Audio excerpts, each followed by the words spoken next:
Hello and welcome to my channel, the place where I take you on RV tours, campground tours, to hiking destinations, and so much more. So I'm here today at the Great Smoky Mountains National Park, which straddles the Tennessee and North Carolina border. This park is the most visited park in the United States, and it is home to some of the largest mountains in the eastern United States and has an abundance of waterfalls. There's so much to do here. There's camping, hiking, fishing, wildlife viewing. You can take a scenic drive. So much to do. So let's check some of it out. Welcome to my campsite. This is site number F44 and it backs up to a stream. Now this campground does not have any hookups or showers, but there is a dump station with fresh water available. Generator use is only permitted between the hours of 8 a.m. and 8 p.m. Most of the sites are pretty shaded, so satellite reception is pretty sketchy. I use Starlink and I wasn't really able to get satellite.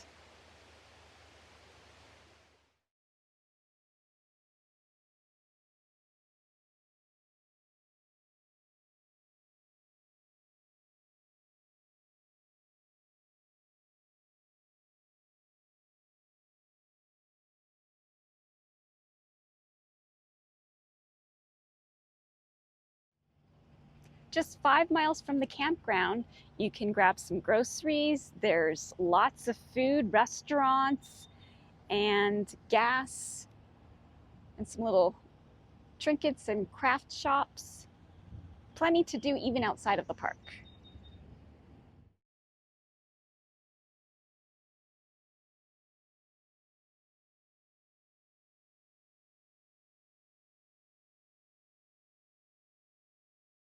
I'm here at the trailhead for Alum Cave Trail.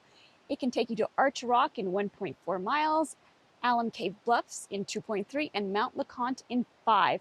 I'm gonna aim for Alum Cave Bluffs today and maybe head on over to Mount LeConte if time permits. Now, just a heads up, if you want to hike this trail, you should get here early because the parking fills up quite quickly by 7:30 in the morning, and today's a Thursday.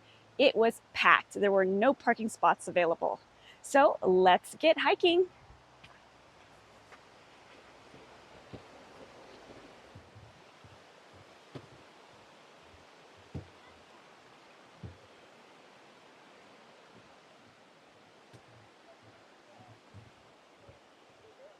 Okay, so I'm about a mile in.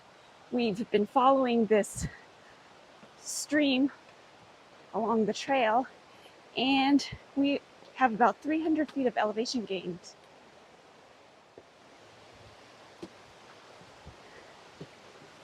The trail does have a series of really slippery rocks back there. Another bridge.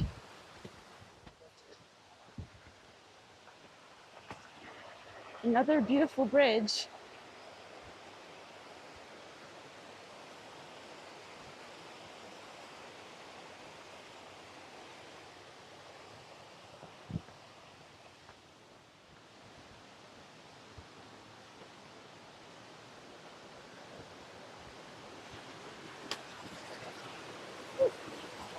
This is beautiful.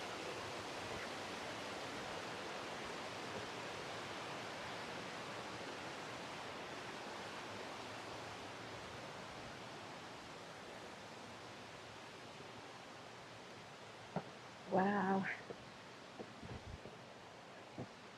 This is a beautiful piece of nature.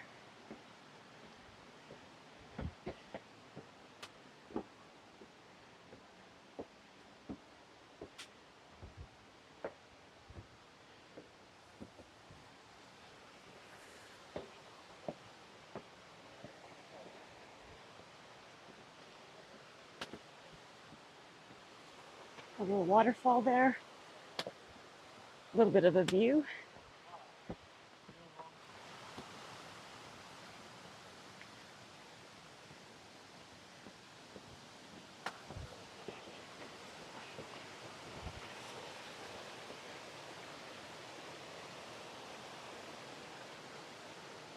Ooh.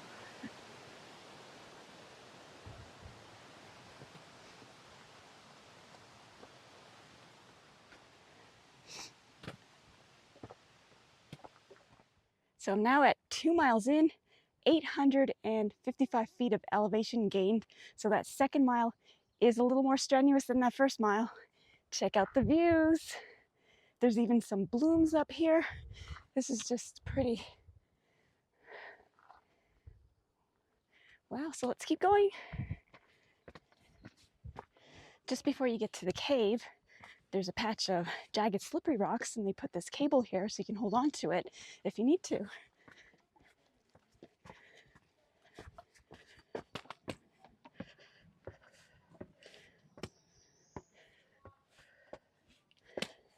To reach the top, you have to climb a lot of stairs.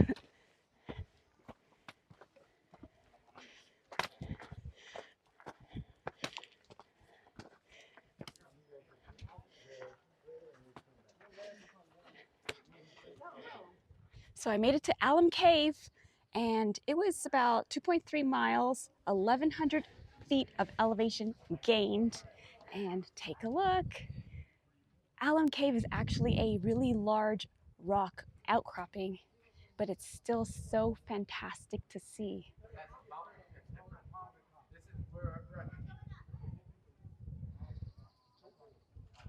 It's nice and cool up here, just enjoying a little break. So it only took us about an hour to get up to Alum Cave Trail, so I'm gonna head on over to Mount LeConte Summit. Let's go. Whew. I love that they've carved stairs into these rocks. Blends in naturally. It's quite a steep climb, this first part of the hike to Mount LeConte.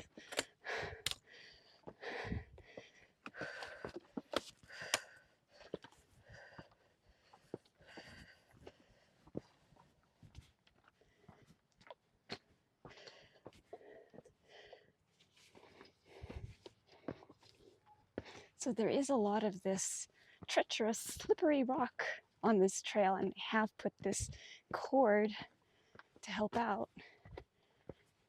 It just makes it a little more fun.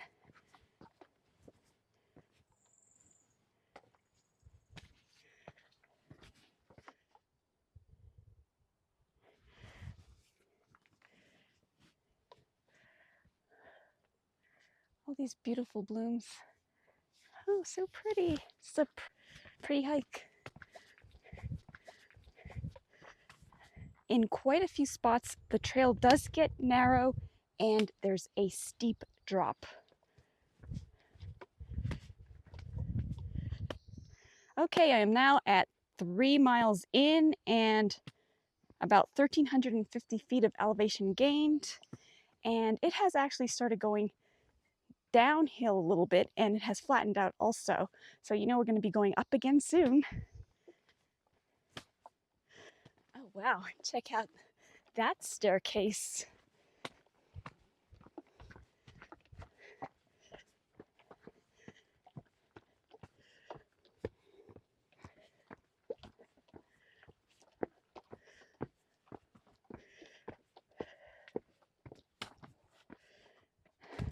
I am now at 4 miles in, 2,000 feet of elevation gained, and that last mile, mile number 4, was pretty steep.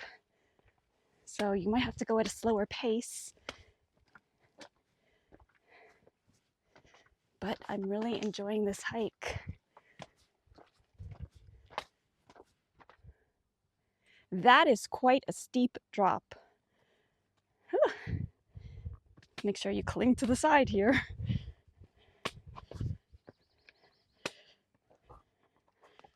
Look at all the roots under that tree.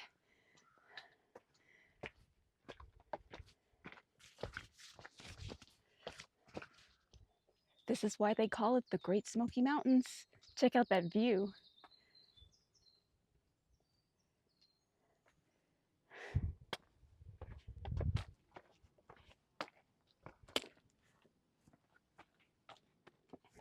At about 4.3 miles in, you come to this amazing view. take a look. Smoke on each side of the view and all those mountains in the distance and quite a steep drop. This is spectacular. This has got to be one of the best views I've seen.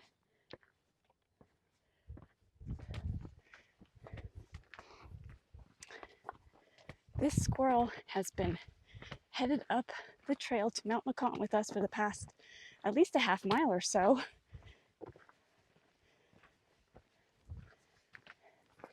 He's quite the hiker.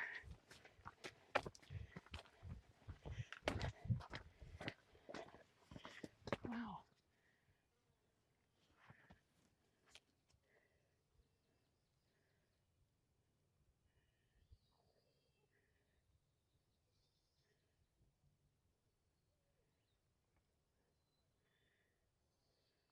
4.7 miles in, about a quarter mile to go, and it's pretty steep here. Oh, there's the squirrel. Wow. I love having a little companion on my hikes.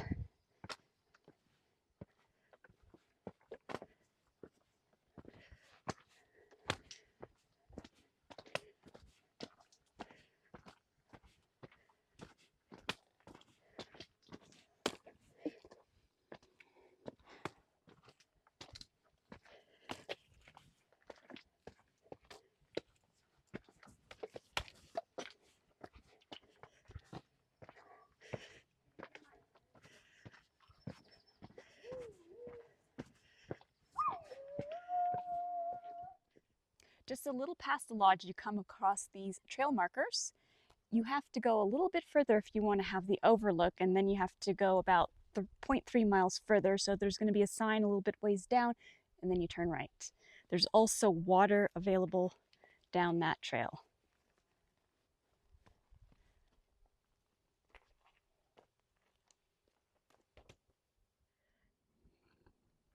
The LeConte Lodge is at 5 miles in. To get to the cliff tops, you have to go a little bit further, so that's 0.3 that way. So let's go.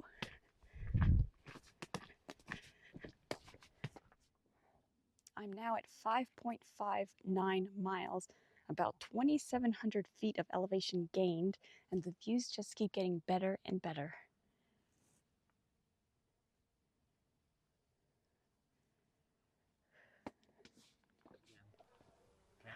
I've now made it to the summit of Mount LeConte, and it took about 2 hours and 40 minutes to get up here, and I'm in 5.64 miles and just about 2,700 feet of elevation gained.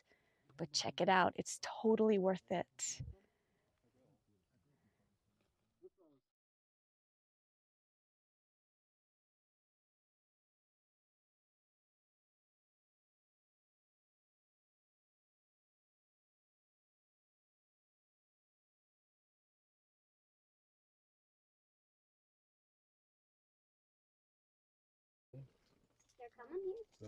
All right, I enjoyed the views, had a lunch. Let's head back.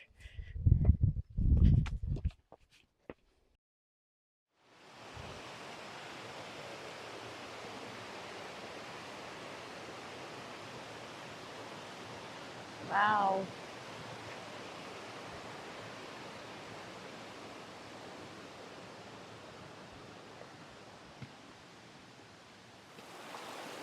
Just thought I'd take a little break before I get back to the trailhead. Not far from it now, about maybe 0.1 of a mile, maybe not even. And it's a great place to take your shoes off, cool off your feet. It's so relaxing. So I made it back to the trailhead. The whole hike took me about just a little over 5 hours. It was 2,800 feet of elevation gained, and I went about 11.5 miles. It was quite enjoyable. I love that the trail started with that stream going alongside it, and then as you ascended toward the summit, you were on the edge of the mountains, lots of different terrain, big boulders to scramble over, and there were those steps carved into the rock, just lots of different things, and some places were slippery, so keeps your mind going, and lots of different things to experience and explore. So I really enjoyed this hike. This is the trailhead for Rainbow Falls. It is 2.7 miles away. Now, it was a 45-minute drive from the Smoke Mount campground, and it was very windy roads. So just something to keep in mind. Let's get started on hiking.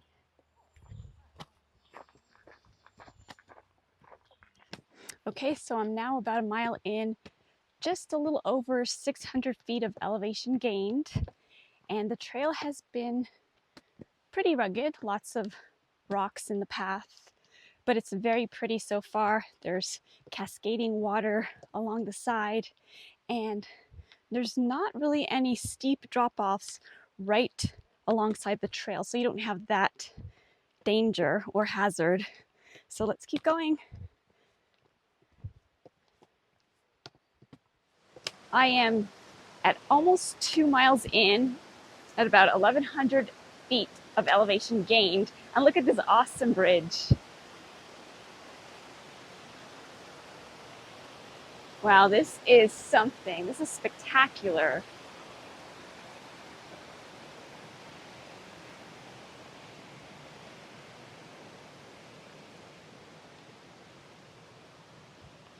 A definite must-see. Let's keep going. I'm almost at 2.5 miles in, a little over 1,400 feet of elevation gained, and this is a great place to take a little break, cool off, feel the cool effects of the water. It's a really pretty waterfall.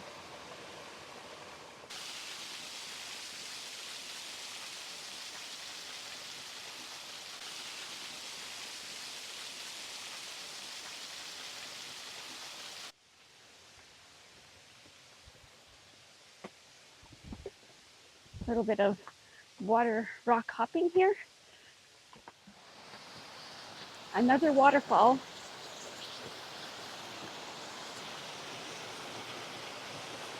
Ooh, a little rock bridge.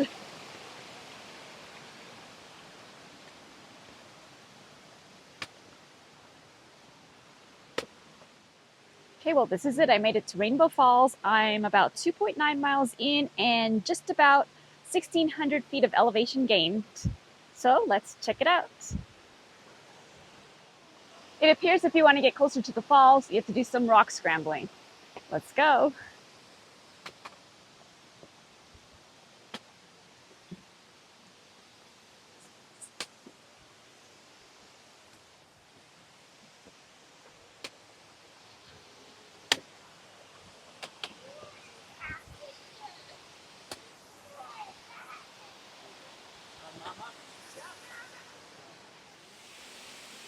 So this is it. I made it to the top of Rainbow Falls. Now, if you're going to scramble up here, be careful because the rocks are very slippery.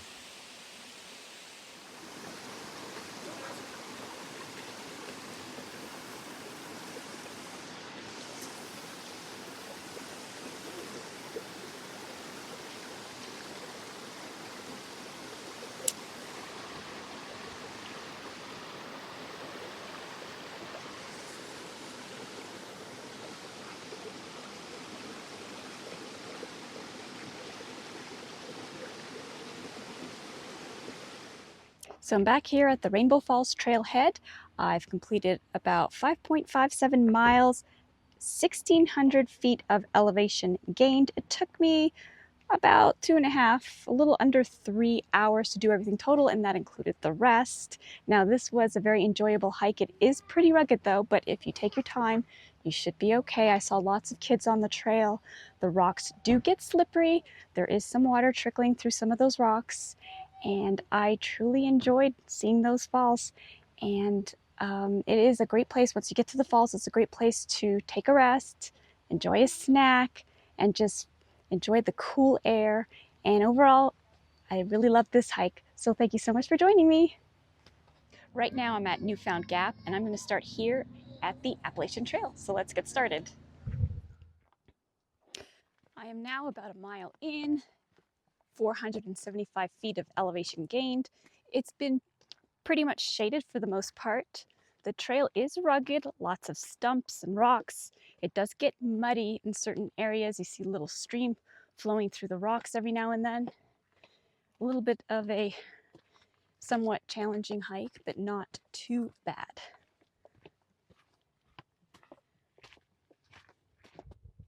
I'm at 1.7 miles in, and it's been about 800 feet of elevation gained. So I've come to the trail markers, and I'm headed towards Charles Bunion. So I have to continue along the Appalachian Trail, so I'm gonna keep going.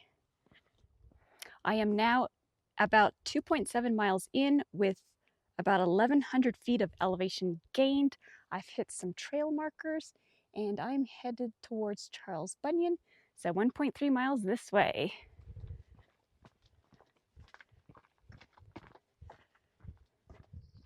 So I'm at 3 miles in, and you can see there's some really protruding, jagged rocks, so be very careful. There's also a shelter here, just in case you need it. A little bit of water trickling on down right here.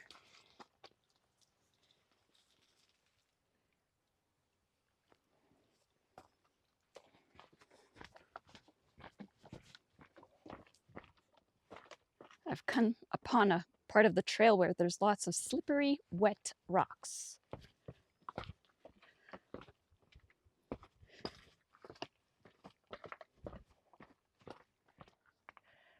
So I made it to Charles Bunion. I'm 4 miles in. I have 1,150 feet of elevation gained. So let's head up.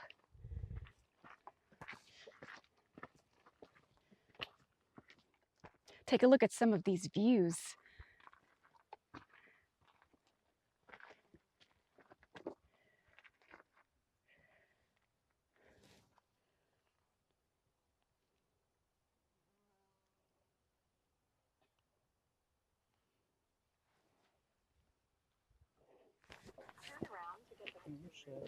It's definitely worth the hike. The views are amazing.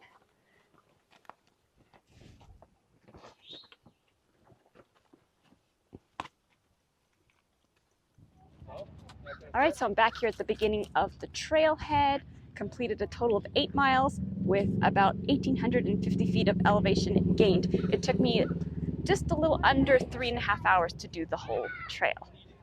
So see you on the next one.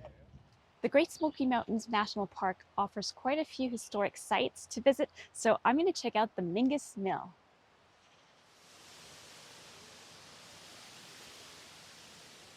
So this is Mingus Mill, and it says for 50 years nearby farmers brought their corn and wheat to Mingus Mill, built in 1886. The miller usually charged a toll of 1/8 of the grain the customer brought for milling. The grist mill's stone was turned by a water-powered cast iron turbine from water pressure built up in the penstock at the flume's end. The turbine generated 11 horsepower, enough to run all the mill's machinery. On the second floor, the smut machine blew wheat grain free of debris, while the bolting chest separated ground wheat into grades by sifting it through fine to coarse bolts of cloth. Mingus was the largest grist mill in the Smokies. Its 200-foot-long wooden flume brings water to the mill's turbine. As early as the 1820s, more progressive millers began using turbines to power their mills rather than water wheels. There's a lot to do here at the Great Smoky Mountains National Park. There's camping, there's some really great hiking, there's amazing scenic drives, lots of wildlife viewing, and these historic sites that you can visit. So thank you so much for joining me today. Please subscribe to my channel and join me for many more videos. Bye for now.